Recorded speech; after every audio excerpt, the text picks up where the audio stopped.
தெருநாய்களை முறையாக பராமரிக்க வேண்டும், அவற்றை காப்பகங்களில் அடைக்க வேண்டும் என்று உச்சநீதிமன்றம் உத்தரவிட்ட போது தமிழ்நாட்டில் ஏற்பட்ட விவாதத்தை விட நீயா நானா நிகழ்ச்சியில் இந்த விவகாரம் தொடர்பாக விவாதிக்கப்பட்டு அதன் பின்னர் அது தற்போது சமூகத்தில் பரவலாக விவாதிக்கப்படும் தலைப்பாக மாறிவிட்டது.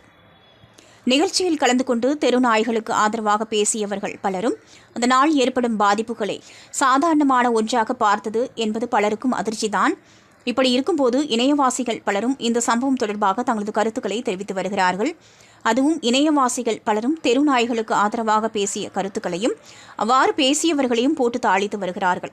சில இணையவாசிகள் தனிமனித தாக்குதல் நடத்தியதையும் காண முடிகிறது. பலரும் நீயா நானா நிகழ்ச்சி இந்த விஷயத்திற்கு தீர்வு சொல்லவில்லை என்று குற்றமும் சாட்டுகின்றனர். நீயா நானா நிகழ்ச்சி என்பது சென்னை மாநகராட்சியின் மாமன்ற உறுப்பினர்களின் சபை அல்ல என்பதை புரிந்து கொள்ள வேண்டும். நீதிமன்றம் பிறப்பித்த உத்தரவு, அதைத் தொடர்ந்து தமிழ்நாட்டில் நடத்தப்பட்ட போராட்டம், அதன் நீட்சியாகத்தான் இந்த விவாத நிகழ்ச்சி நடைபெற்றது.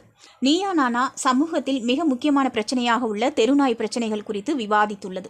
தெருநாய்களை அப்புறப்படுத்தக்கூடாது என்று சொல்லும் பலரும் சென்னை போன்ற பெருநகரத்தில் இருந்து அதன் பூர்வகுடி மக்களை வலுக்கட்டாயமாக வெளியேற்றியது. இது தொடர்பாக ஒருவர் கூட வாய் திறக்கவில்லை.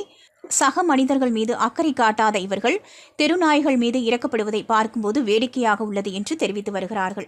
இந்நிலையில் இணையவாசிகள் சிலர் உலகநாயகன் கமல்ஹாசனின் ஆளவந்தான் படத்தில் இடம்பெற்ற காட்சி ஒன்றை கத்தரித்து இணையத்தில் பகிர்ந்து வருகிறார்கள். அதாவது அந்த காட்சியில் கமல்ஹாசன், நான் வளர்த்த நாயை நானே எப்படி கொள்வேன், ஆனால் அந்த நாய்க்கு வெறி பிடிச்சா கொள்ளலாம் என்று கூறுகிறார்.